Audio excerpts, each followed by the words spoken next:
Letter number 1. This is viewer mail night. These are actual letters from actual viewers from all over North America. Here we go. Viewer mail? Oh, no, did I forget those people? Yeah. Oh, screw them. I was never crazy about that anyway. We got a couple of people, one dressed like a conquistador and another in a bunny suit, and then they're... No,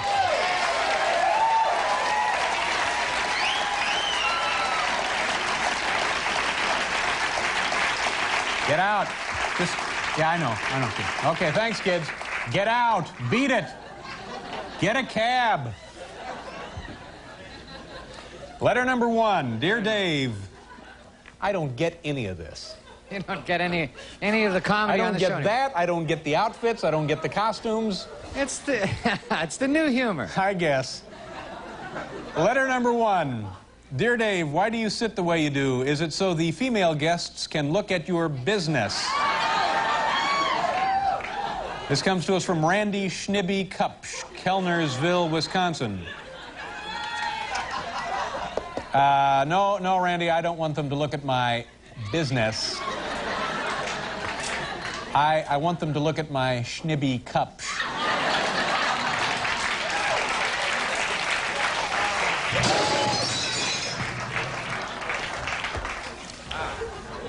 Letter number 2. A bunny and a conquistador standing at the door. Is it Halloween? Is that the deal? This is filled with Kir Royale. Ah, thanks, Paul. Letter number 2. Dave, I think your show is terrific. But I also believe that if you lose your director, Hal, our beloved director, Hal Gertner, if you lose your director, Hal, you could hit it big. You're soon-to-be agent Mitch Quinn, Bowling Green, Ohio. Well, Mitch, for your information, our director, Hal Gurnee, is a brilliant, talented man. He does an extremely difficult, high-pressure job with exceptional skill. I just hope your letter has not hurt his feelings. Is Hal? Hal? Brian, where is Hal? I don't know, Dave. He ran out while you were reading the letter. Oh, no!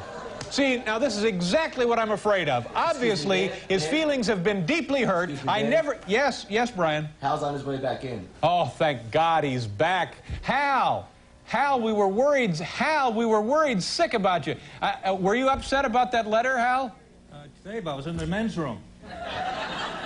You mean you left your position in the middle of the show? Did I miss something? Something big, Dave? Well, just the bunny and the conquistador, that's all, Hal. Let me go find them. Here we go. We just keep rolling. We just keep moving. That's all. Yes, we do. This is what we just want to keep that average speed as high as we can get it. That's all. Number 3, dear Dave, we tape your show, and when you're nasty to Paul, we freeze frame while you're blinking and say rude things to you. Bree Capra and Diane Renee. Well, Bree and Diane, I don't go out of my way to say anything nasty to Paulie. In fact, I have an awful lot of respect for him. I think he's really accomplished quite a lot for a short, balding foreigner. Hold it right there, hamster head.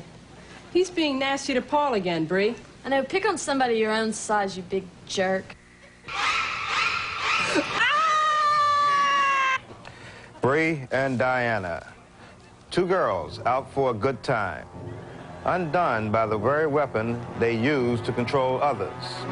Irony indeed. But then, anything is possible in Biff Henderson's realm of mystery.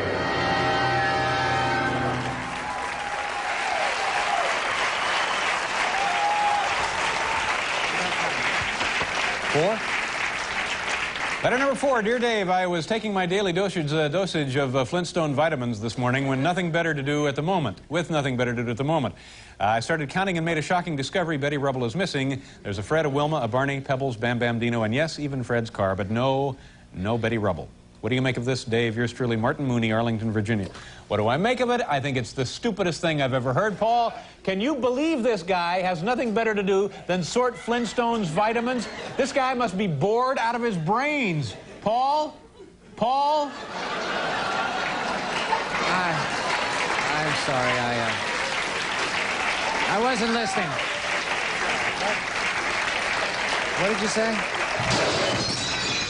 I'm sorry, what? Thank you. Ah. It's a comedy cavalcade. That's right. We just keep motoring. You have been breezing through the We're comedy just blowing tonight, through haven't your you? town tonight Blowing with plenty through of that comedy slopping off the back of the truck. Number We gotta 5. move. Dear Dave, I've noticed a few things about this great country in which we live. It seems that in Florida they are talented at growing oranges, while in Texas luscious babes seem to grow on trees. What seems to grow well in New York? Just wondering. Mark Schofield, Hampton, New Jersey. Well, Mark, it's a good question. Hal, as I read that letter, did the same piece of file tape occur to you that was occurring to me? I think so. The hair comes. Okay, go ahead and roll that, and we'll show you what grows big here in New York, by gosh. No. Hal! Hey! Hal! Hold it! Hal! No.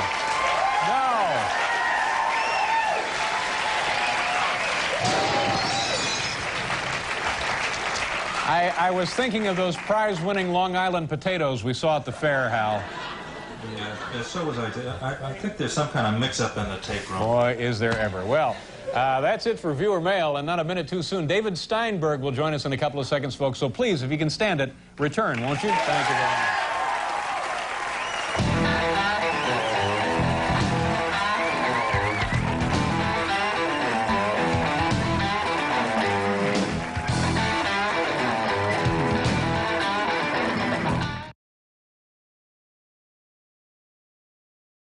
Could be anything.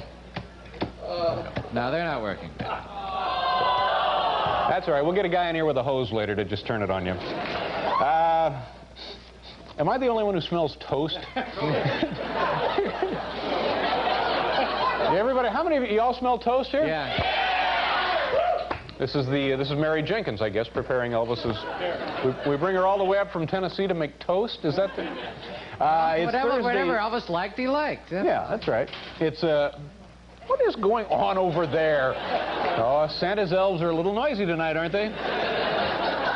Oh, brother.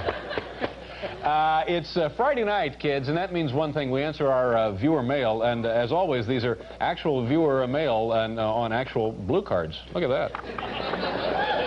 Here we go. Letter number 1. Dear Dave, I only wear one sock. You should try it. Help. Patrick Mayer, Denver, Colorado. I don't want to brag, Patrick, but I'm wearing 3 socks. Okay.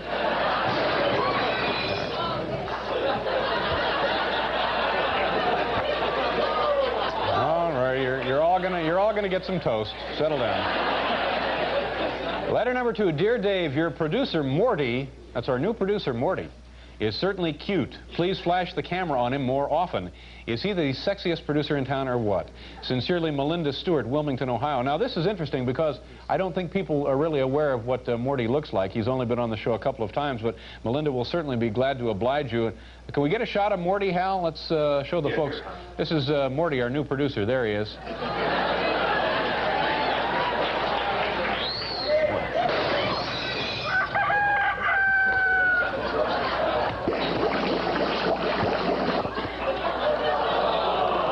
Sorry, we're dead here, folks. So the entire console back here is dead. We're getting no AC. Just thank God this is not an airplane, you know? Letter number 3. Dear Dave, since viewer mail moved to Friday, I watch it from a bar and I can't hear the TV. Oh, God, what was that? People kicking stuff over left and right here. We're doing some delicate experimentation back there, and completely sterile environment, so be very careful. I watch viewer mail from a bar and I can't hear the TV. When you get to this letter, could you print my name in real big flashing letters on the screen so I know it's my letter? Happy I can read. Steve Coate, Bedford, Massachusetts. Well, sure, Steve, sure. I know how noisy those bars can get. So we had this sign made up, and if you're watching in the bar tonight, I hope you enjoy it. There it is. Steve Coate. There you go.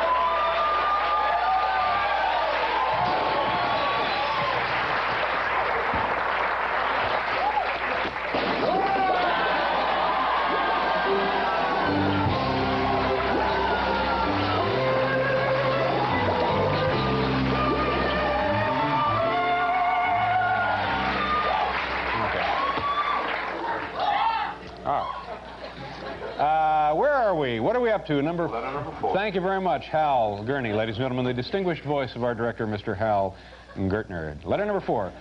Dear Mr. Letterman, I am sorry to inform you that your show has been canceled. Please leave the NBC stationery when you clean out your desk. Sincerely, Kenny Hobbs, Stanton, Kentucky. Wow, did you hear that, Paul? The show's been canceled. We got to clean out the desk. Hold it. Wait a second. Wait a second. The letter said we got to move. You mean all of this stuff. that this is how it all ends? We get canceled and you just clean out your desk like some kind of little wimp? You know something? Letter comes in. I've been here 6 years. I don't even have a desk. Let's face it, we've been treated like dirt. Dave, if we're going to leave, let's take a piece of this place with us. No, what exactly are you saying, Paul? I'm saying let's trash this dump. Come on. I don't think so. No, I think that's... No, you really...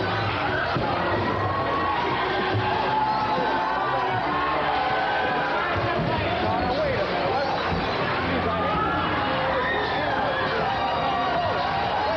a minute.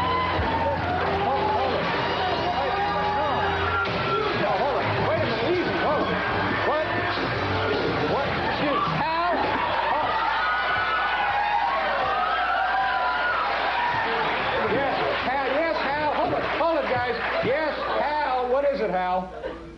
Yeah, Dave, we checked into this Kenny Hobbs guy from Stanton, Kentucky. Right. He's not with GE or NBC. Looks like some kind of hoax. Oh. You see that? It's all a misunderstanding. Oh, gee, I feel terrible. Yeah, well. I'm always overreacting, I know. too. Well, It's just a hoax. Thank God. Thanks, Never mind. All right, enjoy yourself. I feel silly about it.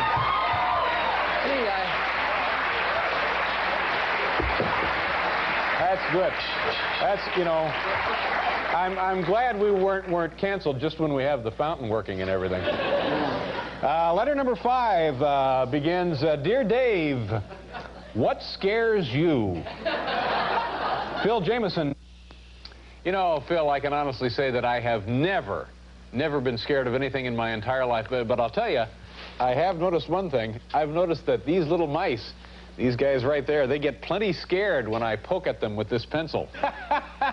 Oh, gee. Look at that. Oh, Dave. Dave, Dave, that seems kind of cruel. Do you really think that's like a great thing to be doing? Sure, why not? It amuses me to torture them in this manner. And besides that, what can possibly go wrong?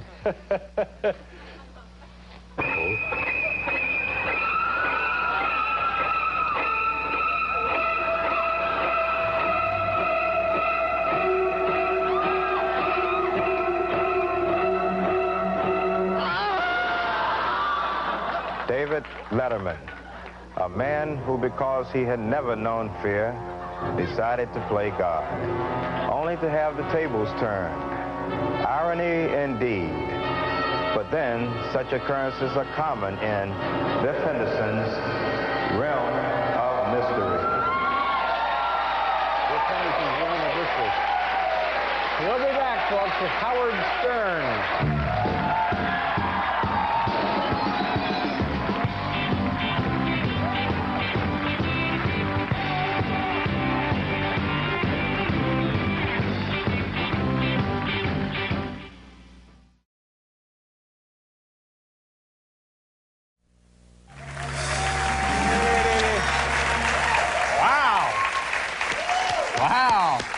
Look at how bright it is here at home baseball. It's really bright here now.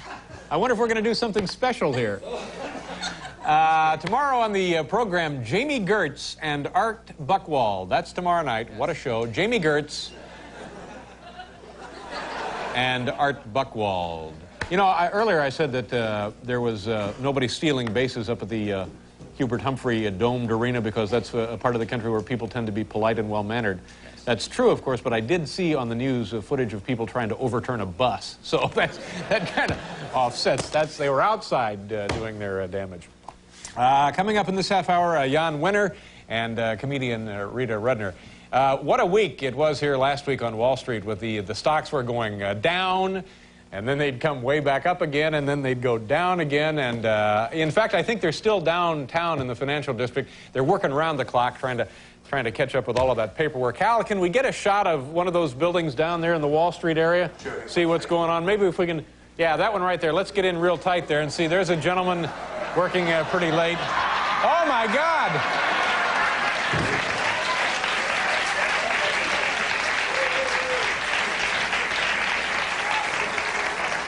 We needed all this light for that. Ladies and gentlemen, I'd like to take this opportunity to thank the stagehand who was working the fishing pole that made the little man jump out of the toy building. Let's say hello to Tommy Casabona. Tommy, come on out. There he is right there. That's Tommy, nice job. Thank you very much. Tommy Casabona. Thank you, Dave. But I can't take all the credit. I think we should give a big round of applause to the lady who built the little man, Kathleen Ankers. Kathleen, nice job on the... As always, a job well done, Kathleen. She built the little man there. But I must share your generous applause with the writers who came up with the idea of the little man jumping out of the toy building. Oh, good, sure. We can overlook the writers. Larry Jacobson, Larry? Joe Toplyn, and Randy Cohen. Three. It took 3 guys to come up with this. 3 guys. Well, thank you, but I think we're forgetting somebody. This little comedy piece wouldn't have gone anywhere without our assistant director leaning on the applause button. Here he is, Pete Fatovich. Pete, come on out, Pete. Pete Fatovich, everybody. I couldn't have done it myself, Nice job, Dave. Pete. Pete I couldn't Fatovich. have done it myself. I'm always grateful for the love and support of my family. They stood by me all the way, Dave. So if you don't mind, I'd like to introduce my beloved wife, Mary Lou, and my son, Pete Jr. Come on out here. Come on out here. The Fatovich family, ladies and gentlemen. Thank you. But I think some credit is due here to the man who actually made that little guy jump out the window. Stagehand Tommy Casabona. All right, Tommy, nice job. Here's the fishing pole, Tommy. Thank you, Dave, but I think we should give a big round of applause to the lady who built the little man, Kathleen. Kathleen, nice job. Congratulations. Job well done. I must share your generous applause with the writers who came up with the idea of jumping out of the toy building. Larry Jacobson, Joe Toplyn, David Letterman, a talk show host who thought he would kill a couple of minutes of network airtime with a little joke. But now he's trapped for all eternity in a hellish, never-ending comedy piece. Irony indeed. But things are often real ironic in Biff Henderson's Realm of Mystery. Thank you, Tommy. Thank you, Kathy. Thank you, Larry. Thank you, Joe. We'll be right back, folks.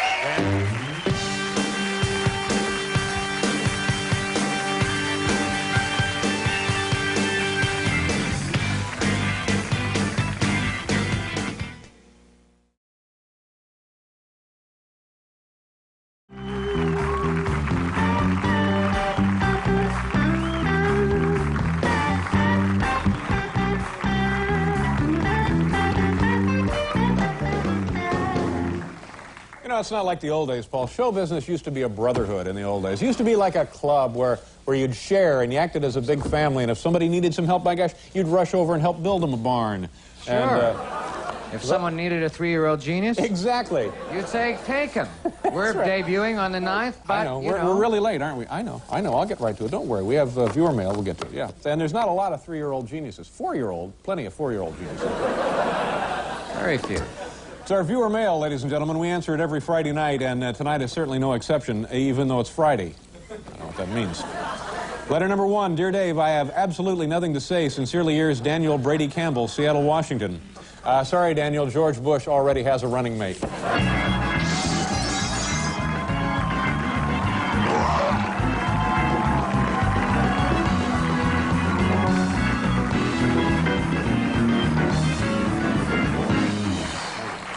See, this will be good. Now, all of this stuff will catch fire later, too.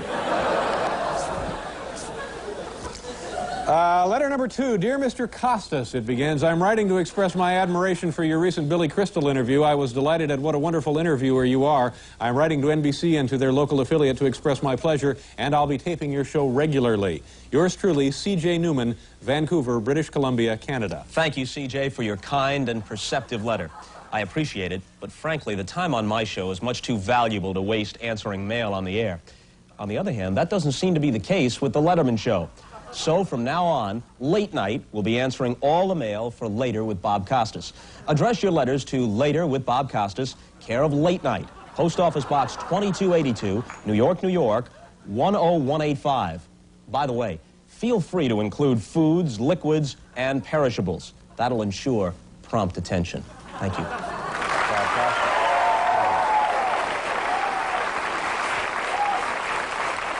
Letter number 3. Letter number 3. Dear Dave, what happened to Sid's sideburns? A letter asking about our guitar player, Sid McGinnis. What happened to Sid's sideburns? Yours truly, Dave, Carrie Mencino, Belmore, Long Island, New York. That's a good question. Sid, what did happen to your sideburns? Dave, I don't know. I woke up and they were gone. Huh.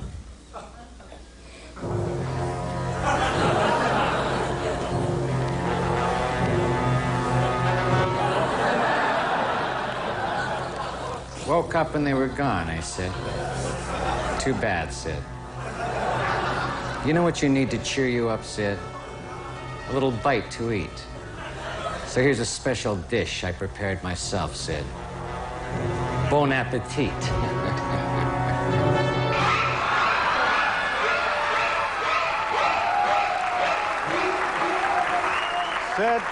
Sid McGinnis, a rock and roll guitarist who grew sideburns for fun, never dreaming that he was growing them for dinner.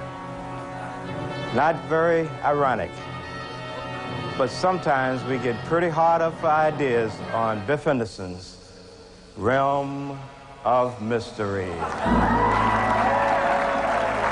over here. Shouldn't there be some light here? What happened to the light?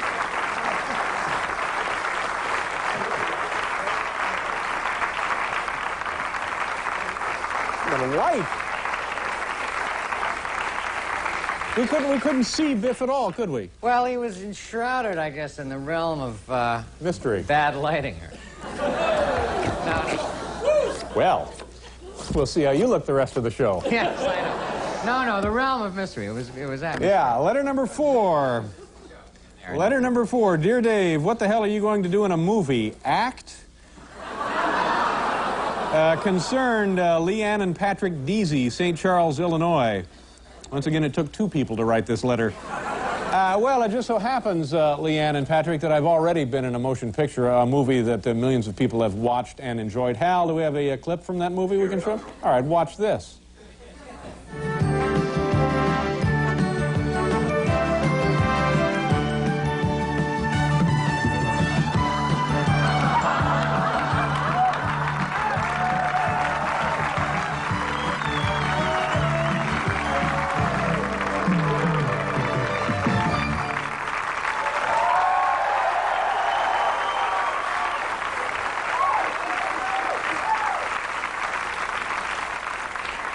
Just remember this, ladies and gentlemen, in a matter of minutes, I'll be roasted like a pig. Oh, look, there it is! That'll be you. Yeah, that'll be me right in there. Except with marshmallows. That's out in the hallway, by the way. That's not videotape. It's right out in the hall. Out there. That was the rehearsal, eh? Start to feel it now. Except you'll have marshmallows on your That's right. Everybody in the studio who wants one gets them. I know. I'm hurrying. Dear Dave, today on Password, August 26, 1988, Bert Convy remarked that sometimes he feels like David Letterman. Have you ever felt like Bert Convy? Just wondering, Q. Clark, Hillsborough, California. The password is no.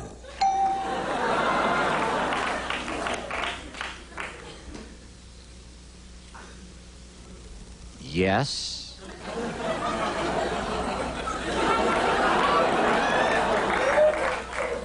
No.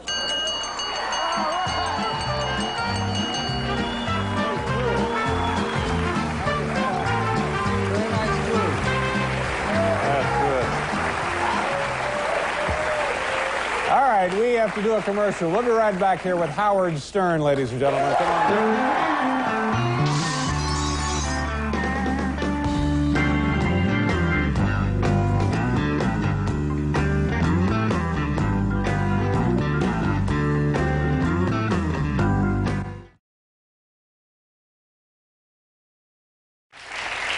You know, I've told stories like this before on the program, but when you're in comedy, you really don't have a minute to yourself. It's a little like being a hired gun. Because wherever you go, as long as you're awake and moving about in society, somebody wants to challenge you to just see if, in fact, you've got what it takes to be in comedy. Yeah. So last night, I was somewhere, I'm not even sure where, and I had a hat on, and a guy, kind of a normal-looking guy, but with a beautiful woman, just a stunning woman. And I hear them kind of behind me whispering that it might be me. And after about 5 minutes, the guy comes up, and he gets like that close to me. And by the way, don't do that. And he looks right at me, and he says, "Can I have your hat?" And I said, "No." And he said, "Are you sure?" I said, "Yes." He then leaves, which I thought indicated that he had some sense. Yeah. And as he and this beautiful woman are leaving, I hear him say, "Gosh, she's not very friendly." Without a hesitation of a split second, I fired back, "You're not very friendly."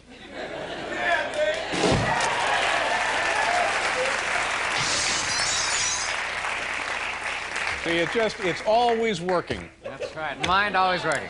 Yeah, but what a babe this guy had. My gosh. You know, you see a geek like this out with a good-looking woman, and you think, what is the hope for civilization? I don't know how it happens. Oh, well. No, Will, no. What are we doing here? Oh, we got a great show. Kirk Douglas is here. John Hyatt. John Hyatt is here. Who I understand was from Indianapolis. I understand he's from Indianapolis. Oh, is he from Indianapolis? That's what I understand. And also folkologist Dick Freimeyer is here. Yes! He is a folkologist? Yeah, he's a folkologist, Dick Freimeyer. So he studies what? I don't know. We'll find out when he gets out here. Good question, Paul. Hey, that'll be the first question I ask him. Let's do our viewer mail. Is it time to do the viewer mail? These are... I think we're the only television show in production that care enough about the home audience to actually respond to the viewer mail on the air. Letter number 1 begins, "Dear Mr. Letterman, I have decided that I'm almost the perfect guest for your show. Like yourself and most of your guests, I have very little or no talent. I have a large ego, and I am a very obnoxious person. The only problem that I can see that would keep you from booking me is that I am not Jewish. Regards, Robert Wayne, Iuka, Mississippi." Iuka, Mississippi. Well, Mr. Wayne, I think you're right. I don't think we could use you as a guest on our show, but you should be perfect for the George Bush campaign staff.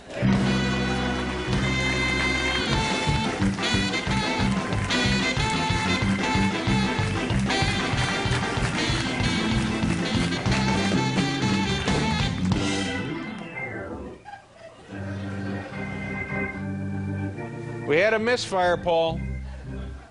Thank God this was only a test, because had this been an actual emergency, these boys is dead. Somebody phone NATO. We'll look into that. Letter number 2. Oh, but thank God that's working, huh? Dear Dave, number 2 begins, what is the nature of an American democracy? Very thoughtful question. I need to know to pass government class, and I can't graduate without government. Thanks so much, Angie Nagel, Defiance, Ohio. Well, Angie, it certainly is an important question, so we have decided to put together our own late-night meeting of the minds with 3 of the greatest Americans ever. Gentlemen, come on out and tell us how you would answer Angie Nagel's question about democracy. Well, Dave, I've conferred with Mr. Jefferson and Mr. Franklin on this most difficult question, and I feel that Angie should simply ask someone in the class who got an A and buy the answers from them. Maybe one of those Asian kids. Most of them are real whizzes. Mr. Lincoln, I must disagree. She should break into her school's computer system and change her grades. Gentlemen, you overlook the obvious. She should just sleep with her professor. That's a sure way of passing the course. Thank you very much. Thank you, gentlemen. Anything else we can help you with? Oh, yes, that joke about Helen Hayes really cracked us up. Okay, bye. Take care, guys. Thank you very much.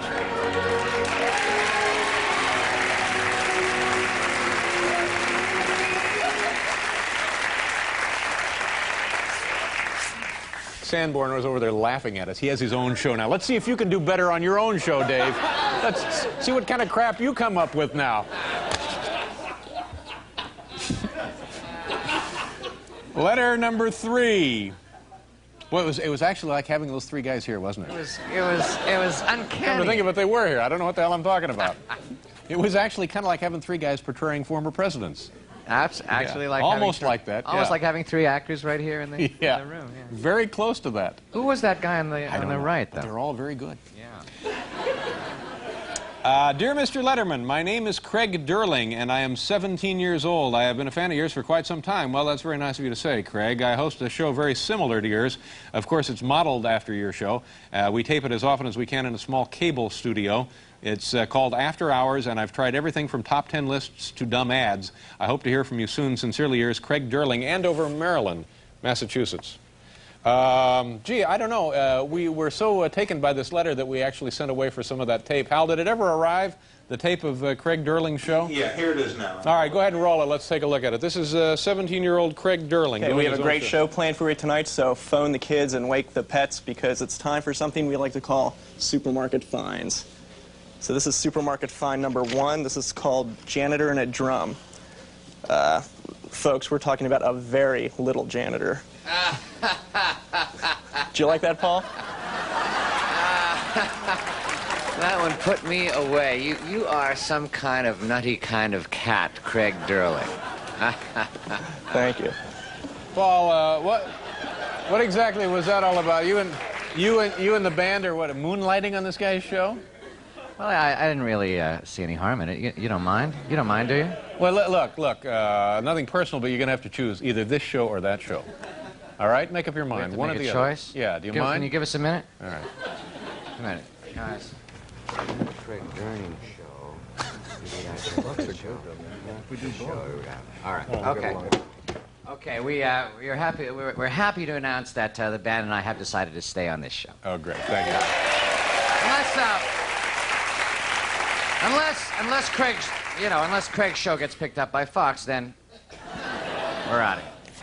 Looked a little bit like Anton was asking directions to the interstate there. Well, we were acting. And over there.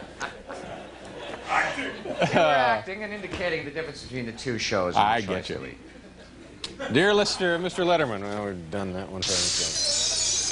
My friend and I, being avid philatelists, stamp collectors, we're just wondering if there are any plans in the works for a David Letterman commemorative stamp. Just curious, yours truly, Jason Hoffman and Rick Spar. Gee, Jason and Rick, as far as I know, there are no plans for a stamp commemorating me, but recently I did receive another honor from the Postal Service that I think is even more prestigious. Here, take a look at this. I'm quite proud with how this turned out. See, there I am. Mr. Zip says,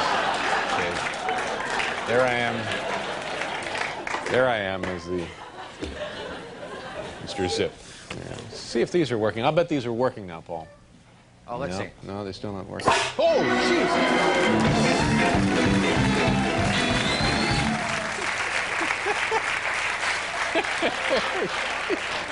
You don't, Paul, you don't, I mean, I appreciate it, but you don't need to do that. There is nothing to celebrate, really. I was just testing the equipment. I see. I know. Did you get hurt there? No, I was startled for a second.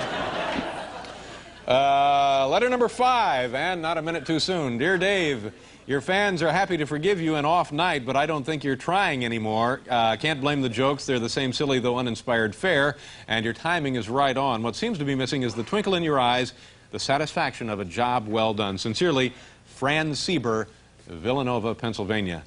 Huh. Okay, so it's Twinkle that you want. Is that correct, Fran? Hal, excuse me, Hal? Yeah, Dave. Could you help us out with some Twinkle here, please? You got it. Okay, thank you. Let me know when it's ready. There you go, Fran. Is that what you want?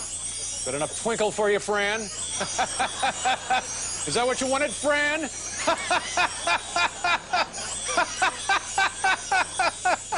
Fran!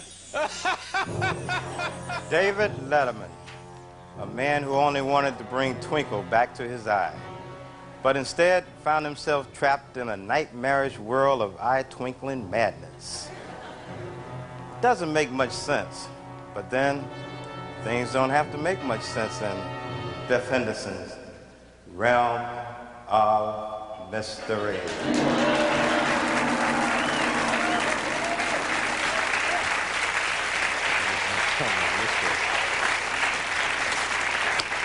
All right. We'll do a commercial, and we'll be back here with Kirk Douglas.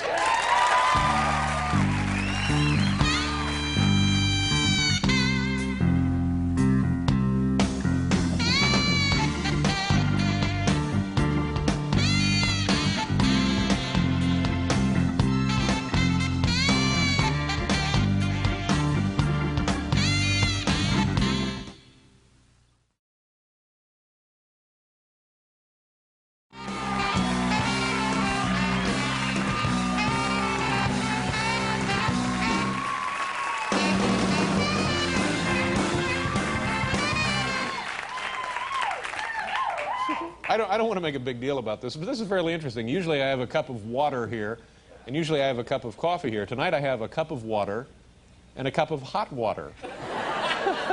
Let me see if this is actually... That's right, it's hot water. Very nice. Well, make tea perhaps a little bit later. Oh, God, I hope it's just water. Well, viewer mail. You babies, stop it. Actual viewers, ladies and gentlemen, have written these actual letters, and I have them here in my right hand. Let's begin now. Letter number 1. Dear Dave, sometimes when I watch your show, I don't pay any attention. Other times I pretend I'm watching a different show entirely. What do you make of this? Yours, Greg Diamond, Bentley, Massachusetts. Not much, Greg. Most nights, you see, I'm pretending to be Kathy Lee Gifford.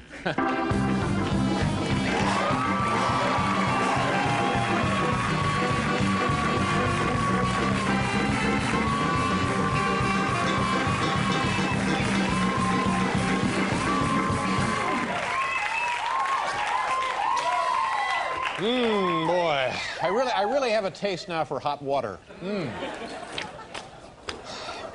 Letter number 2, Dear Dave, $5 says you can't come up with a good joke for this letter. Your #1 fan, Tammy Galefus, Calgary, Alberta, Canada.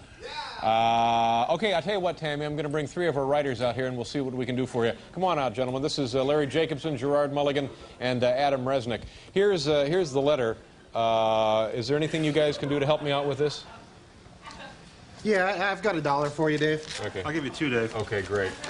I had a couple bucks here. Okay, great. Thanks, Adam. So that's 5. That's 5. Good. We'll send it off to her. Yeah.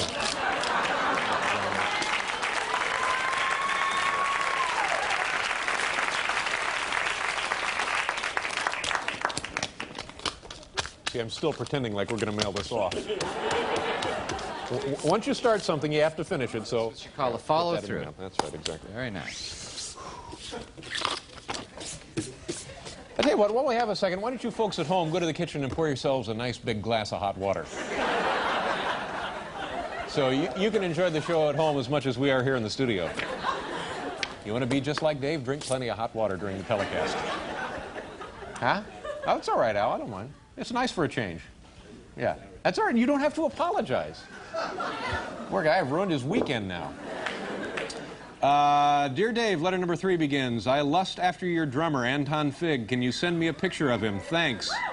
Eleanor Snow, Gig Harbor, Washington. Boy, I'm telling you, Musicians, you musicians, I'm telling every musician, they get all the girls. Musicians are always getting the women. I wonder what it would be like if I would be a musician just once. What would... Hi, I'm Scott Thorson.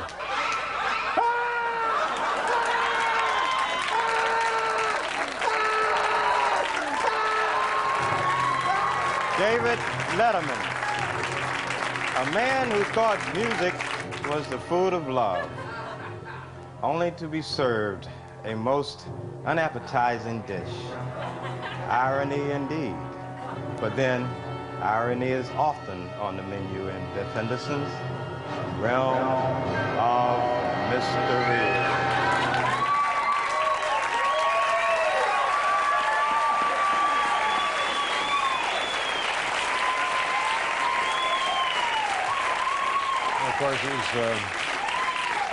That, of course, is Biff Henderson, one of our stage managers, and a man who does not know the meaning of the words, move it along.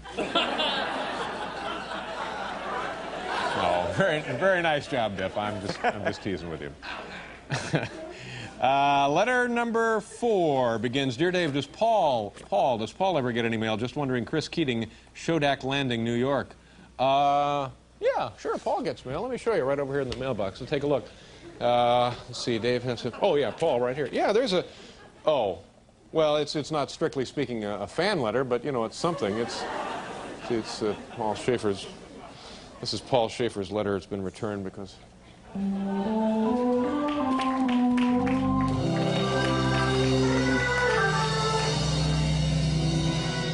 Is that coffee out? Yeah, thanks. Do you mind if I have some now? Can I bring it? Oh, sure, bring it on in. Thank you very much. I know I'll pay for this. Yeah, just say from now on, Al, just save the hot water for special occasions, okay? Thank you. Thank you very much. No, don't apologize. It's all right. Thank you. Yeah, I'm fine. I may call up again. No. Almar, yeah. Letter number 5 begins enigmatically, Dave, it's beautiful at the lake, baby. From Ewagus Lake, Nebegammon, Wisconsin. Huh? It's beautiful at the lake, baby. It's beautiful at the lake, baby. It's beautiful at the lake, baby. At the lake, baby. It's beautiful at the lake, baby. Very good, very good. And what will you do when you hear these words? Kill the one at the piano. The one who wears the glasses. Splendid, splendid. And now a demonstration of our new programmed assassin. David, it's beautiful at the lake, baby.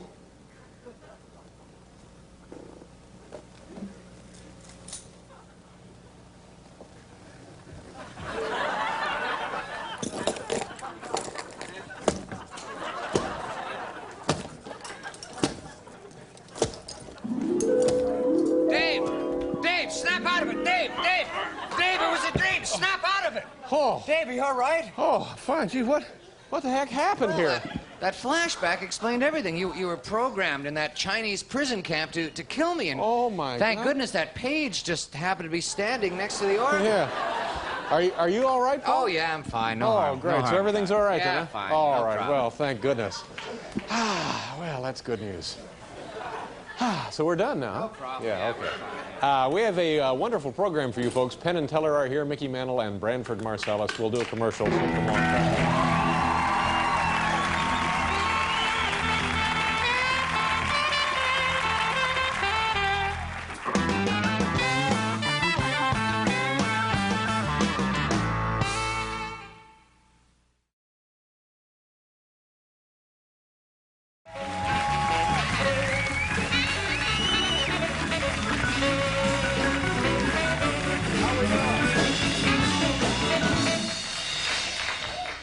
Was that back home again in Indiana? Trying to do Oh Danny Boy. Oh, Danny Dan Boy. Quayle. Uh-huh. A kind of an upswinging version of it. It sounded a little bit like one of those Indiana songs. Well, yeah.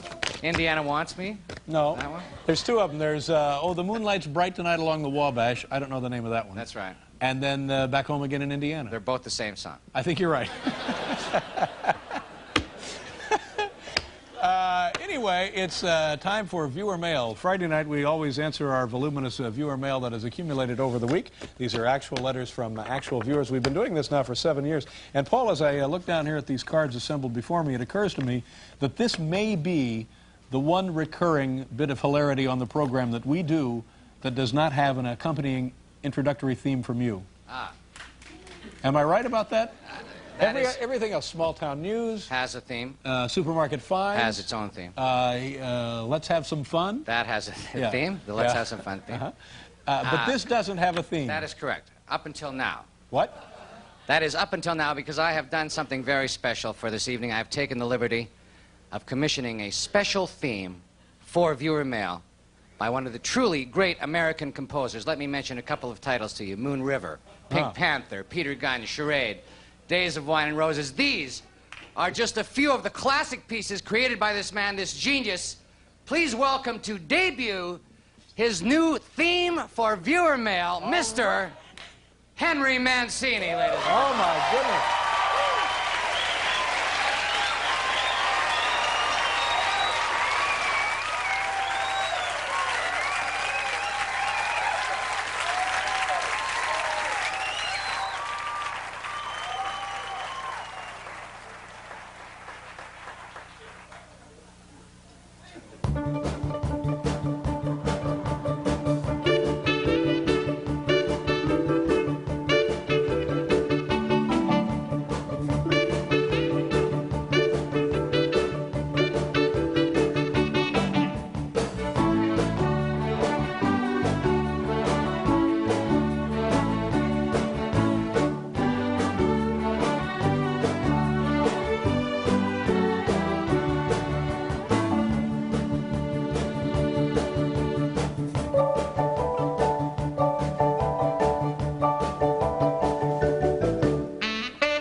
Thanks for the chance. Very nice. Very impressive.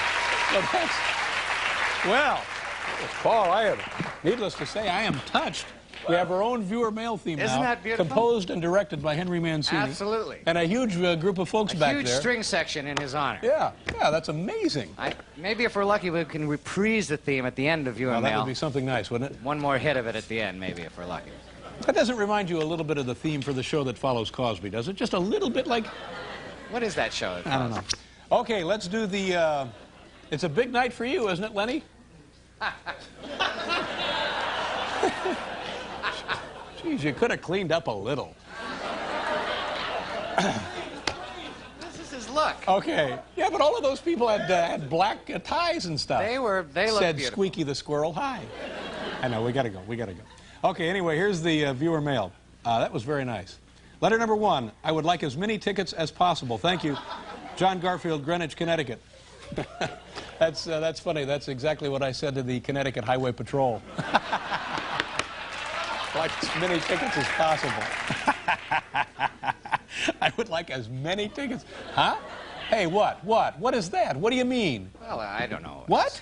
Call me crazy, but you had a perfectly good letter there. You've got an audience waiting for some big production comedy, music, props. And I don't know, you throw it all away with a wisecrack. I don't know. I think, David Letterman, damn it, you're better than that.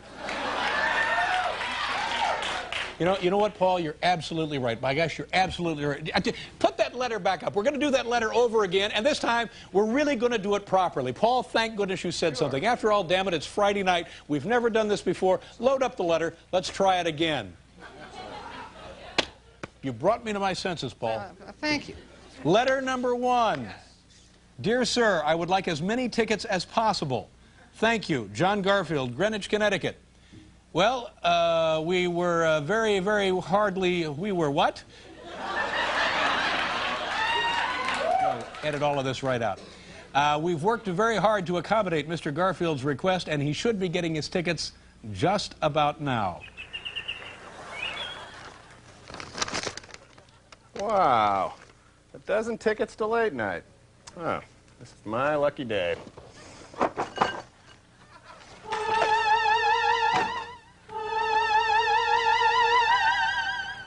Daddy, what's wrong? Well, nothing a little hug won't make better.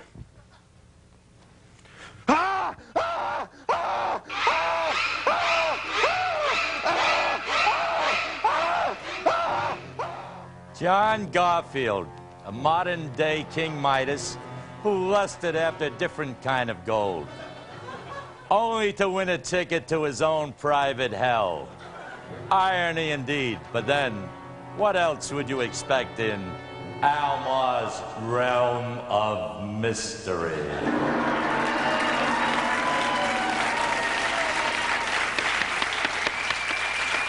Excuse me a second. I'm sorry, Al, isn't it usually Biff Henderson's realm of mystery? Well, we thought Biff was getting a little too much camera time, so we had a little accident. Capiche? Okay. Take care of it any way you need to. Letter number 2. Dear Dave, the letter begins, I want you bad. Love, Karin, pronounced Karin, like car in the garage, Moore, from Oakland, California. Look at this, Paul. That's kind of cute. It's kind of a little, I don't know, a little MASH note or something. That's pretty funny. Yeah. I really appreciate that. It is nice. So, well, I bet you wouldn't mind parking your car in her garage, eh? Now, Taking exactly. her for a spin. No, She's this got big headlights. No, stop it, because... Come on, we get a nice little letter here from probably a very nice woman out there in California. Absolutely. She might have a few miles on her, though. Yeah, she'll run just fine after a good tune-up. No, please, gentlemen, I don't know. Gee, I don't have the faintest idea what they're talking about. But I've got to join in if I want to be one of the guys. Hey, Dave, you should replace the differential gears and the timing change every 30,000 miles. And if you want the transmission to run smoothly... All right, Anton. Yeah, Anton. All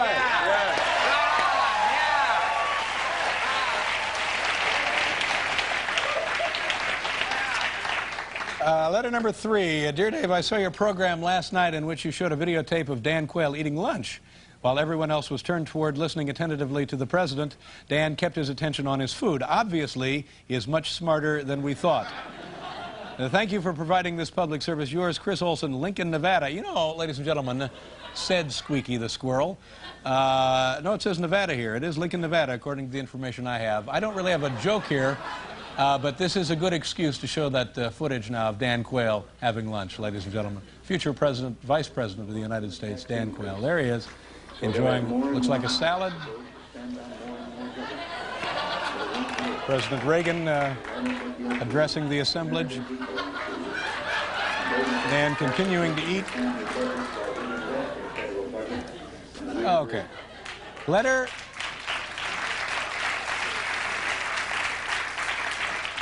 number 4. Dear Dave, years ago our grammar school science teacher was lecturing on meteors. She said during this century several chunks of metal have fallen from outer space into the Earth. But no meteorites have fallen onto a populated area because the Earth has a lot fewer people than we think, and the odds are against anything falling onto a populated area. Is this true? This comes to us from Luttrell Hancock, Charlotte, North Carolina. Well, yeah, it is true, Luttrell. The odds are incredibly small that a meteor would ever fall into a populated area. You see, even an area as densely populated as where we live, New York City, actually takes up a really tiny amount of available land space on the planet Earth. And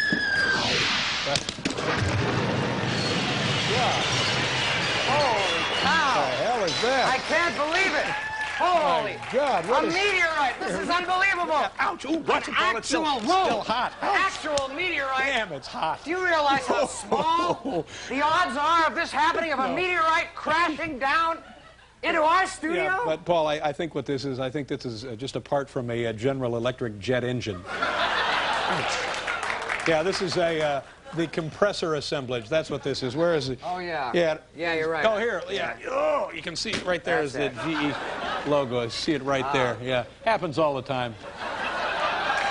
Yeah. Yeah, it's not really a meteor. You can get these in the company store. All those things in the store. I should have recognized That's those right. things. They drop off planes left and right. Is it time for the reprise of the viewer mail theme? Yeah, I believe it is. Oh, good. Great. He's back. Yes, he's back. Henry Mancini and a reprise of the viewer mail theme, ladies and gentlemen. We'll be right back with Father Guido Sarducci.